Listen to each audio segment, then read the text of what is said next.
नहीं होगा तुम्हें इतने सालों से। मैं तुझसे कहती रही कि तू मेरे पास आके रह जा, पर तूने मेरी एक बात नहीं सुनी। मेरा जी घबरा जाता है बेटा जब मैं सोचती हूँ कि तूने आरव को अकेले कैसे बड़ा किया। कैसे आती दादी मैं यहाँ? पापा ने घर से आप सबसे दूर भेज दिया था। निकल जाओ अभी के अभी इस घर से। अब सिन्हा परिवार से तुम्हारा कोई रिश्ता नहीं। और अगर पापा को मेरी प्रेगनेंसी के बारे में पता चलता तो पता नहीं वो कैसे रिएक्ट करते। और सच बताऊं तो दादी मैं आपको कोई प्रॉब्लम नहीं देना चाहती थी। तू मेरे लिए कोई प्रॉब्लम कभी भी नहीं खड़ी कर सकती। अरे मेरी तो आंखें तरस जाती हैं बेटा तुझे देखने के लिए। तो आ तो गई हूँ मैं अपनी दादी माँ के पास। बस आधे घंटे में आपके पास पहुंच जाऊंगी दादी। मैं बहुत एक्साइटेड हूँ। मुझे पापा को बताना है कि I missed him so much. Can't wait to meet him. Aarav की चीख सुनते ही नव्या उसकी तरफ भागती है। देख के नहीं चला सकता, अभी लग जाता तो। लेकिन उसे सही सलामत देखकर चैन की सांस लेती है। बैठ गई यहाँ पे भी आ गए हमें परेशान करने के लिए। आरव, ये बैड गाइस तुम्हारा कुछ नहीं बिगाड़ सकते जब तक मम्मा तुम्हारे साथ है। तुम दोनों यहाँ क्या कर रहे हो?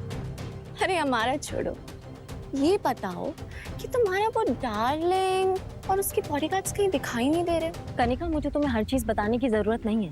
नव्या, नव्या, आरव ठीक तो है ना नव्या? हाय दादी, आरव ठीक है। ये बताइए कि आप ठीक हो? लगता है कि दादी को मुझसे बात करने में कोई इंटरेस्ट नहीं है। एनीवेज, तुम दोनों ने एयरपोर्ट पे कम तमाशा नहीं किया था। अब क्या लेने आए हो यहाँ पे? ओ हेलो, हमें भी आने का कोई शौक नहीं है। ये तो शेखर अंकल ने कहा इसलिए हमें आना पड़ा, वरना तुम्हें और तुम्हारे इस बदतमीज बेटे को मोहर नहीं जलते।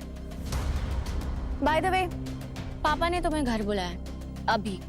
हम गाड़ी में वेट कर रहे हैं, आ जाओ। Let's go. आरव, तुम यहाँ साइड में खड़े रहो और हिलना मत, मैं बैग लेके आ रही हूँ। दादी, सुना आपने? पापा ने मुझे घर पे बुलाया। क्या लगता है आपको वो मुझे माफ कर देंगे ना? आरव को अपनाएंगे ना वो? दादी, क्या मुझे जाना चाहिए ना घर पे? दादी। दादी टेंशन में फोन कट कर देती है। नव्या इतनी उम्मीद से यहाँ आई है, जब उसे पता चलेगा कि शेखर उसे यहाँ क्यों बुलाया है तो उसका तो दिल ही टूट जाएगा। पर सच ज्यादा देर तक छुपेगा नहीं, इसलिए मुझे इसे सब कुछ बता देना चाहिए। तभी नव्या फिर से दादी को फोन करती है। हाँ नव्या बेटा। हाँ दादी, उस वक्त बेटा शेखर ने तुझे यहाँ बिखरे रिश्तों को जोड़ने के लिए नहीं बुलाया। उसने तो तुझे कनिका और ऋषि की सगाई के लिए यहाँ बुलाया है। मुझे पता है कि आपने कुछ भी नहीं किया है, क्योंकि जो कुछ भी किया है वो तो मैंने किया है। कल रात में जिस कमरे में तुम थी, उस कमरे में ऋषि नहीं, कोई और था। और मैंने ये सब इसलिए किया क्योंकि अगर कोई ऋषि से शादी करेगा तो वो मैं होंगी। कुछ सेकंड्स के लिए नव्या इमोशनल जरूर हुई, लेकिन फिर उसने अपने आप को एक बार फिर समेट लिया। आखिर कनिका जीत ही गई। माफ कर दे मुझे मेरी बच्ची। मैं नहीं चाहती थी कि ये बात तुझे वहां जाकर पता चले, इसलिए मुझे तुझे बतानी पड़ी। देख बेटा, मैं जानती हूँ कि एक वक्त ऐसा था जब तू ऋषि से बेइंतहा प्यार करती थी।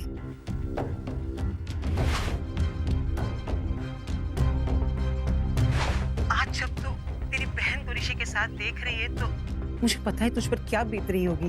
पर नव्या, मैं फिर भी चाहूंगी कि तू इस एंगेजमेंट को अटेंड करे। तेरी ये हिम्मत है ना बेटा, उन सब के मुंह पर एक करारा तमाचा होगी जिन सब ने तुझे तोड़ने की कोशिश की है। आप सही कह रही हैं दादी, मैं एंगेजमेंट में भी जाऊंगी और पापा से भी मिलूंगी।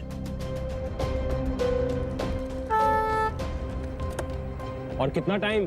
बैठो अंदर, हमारे पास पूरा दिन है तुम्हें पिक एंड ड्रॉप करने के लिए। चलो आरव। मैं नहीं चलूंगा, ये बैठ गई है। आरव, ये हमें नाना जी के पास लेके जा रहे हैं। नाना जी के पास?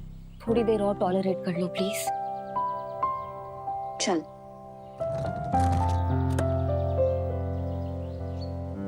कुछ देर बाद जब गाड़ी सिन्हा पैराडाइज के सामने रुकी तो एक पल के लिए नव्या की सांसें थम गई।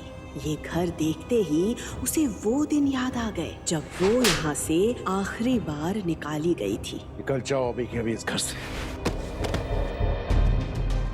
ऋषि और कनिका तो तेजी से उतरकर घर के अंदर चले गए थे, लेकिन इतने सालों बाद अपने ही घर के अंदर जाने के लिए नव्या के पैर कांप रहे थे। वो यहाँ आ तो गई थी, लेकिन उसे समझ नहीं आ रहा था कि वो इस घर के लोगों को फेस कैसे करेगी। तभी आरव नव्या का हाथ पकड़ता है और उसे हिम्मत देता है। आरव का एक्साइटेड चेहरा देखकर नव्या हिम्मत जुटाती है। वो आरव का हाथ पकड़कर धीरे धीरे घर के एंट्रेंस पर पहुंची, लेकिन जैसे ही वो घर के अंदर घुसती है कि तभी उसकी सौतेली माँ अपना झूठा नाटक शुरू कर देती है।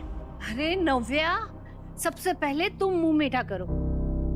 अरे आज तुम्हारी घर वापसी है, तुम्हारी बहन की सगाई के लिए। अब दो खुशखबरियां हैं तो फिर मुंह मीठा करना तो बनता है ना। मैं जानती हूँ आप मुझे खास पसंद नहीं करती हैं। मिठाई खिला के नाटक करने की कोई जरूरत नहीं है। ऐसे बात करोगी अपनी माँ के साथ?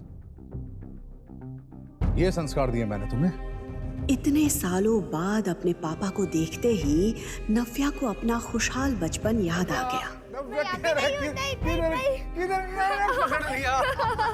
पकड़ लिया, चलो।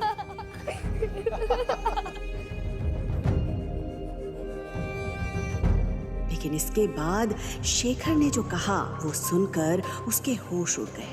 पापा, तुम्हें यहाँ से मैंने दूर भेजा था ताकि तुम्हें अपनी गलती का एहसास हो सके, ताकि तुम सॉरी फील करो, अपनी हरकतों पे शर्मिंदा हो सको, ताकि ये। पापा क्या कह रहे हैं आप? आरव मेरा बेटा है। तो रखो अपने पास। इस नाजायज औलाद को तुम्हारी मेरे पास लाने की हिम्मत कैसे हुई? पापा please stop it. You stop now। तुम्हें क्या लगा था कि तुम इस बच्चे को लेकर यहाँ पर आओगी और मेरा मन इसे देख के पिघल जाएगा? मैं इसे देखकर सब कुछ भूल जाऊंगा वो बेइज्जती जो मेरी तुम्हारे कारण हुई थी। Dad please calm down. चलिए आइए बैठिए। प्लीज जोर से मत बोलिए डैड, आपका बीपी बढ़ जाएगा। बैठिए।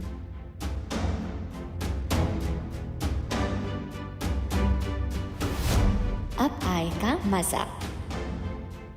लीजिए पानी पीजिए। Calm down. After all he is your grandson.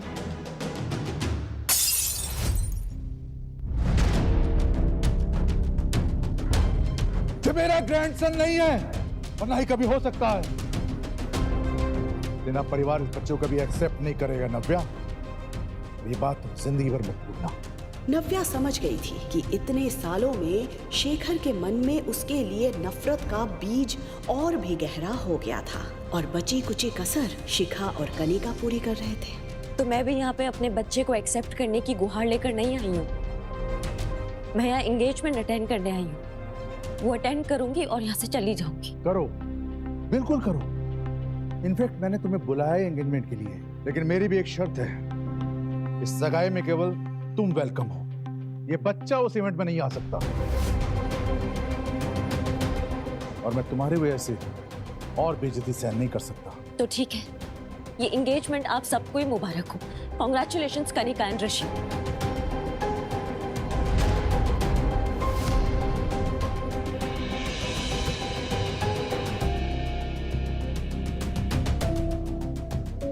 Navya,